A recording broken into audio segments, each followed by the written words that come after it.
If you're doing the online training course, Caddie will ask you to go to Help, Online Learning, and go to Open Online Training Exercise Files.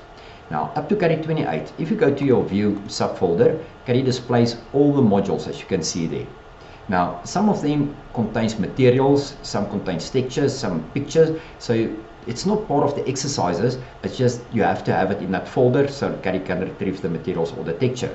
So on the right hand side, you've got the option that says only show exercise. So if I'm going to switch that on, I go to my view, now you'll see it will only display the exercises that you have to do under the View online training course.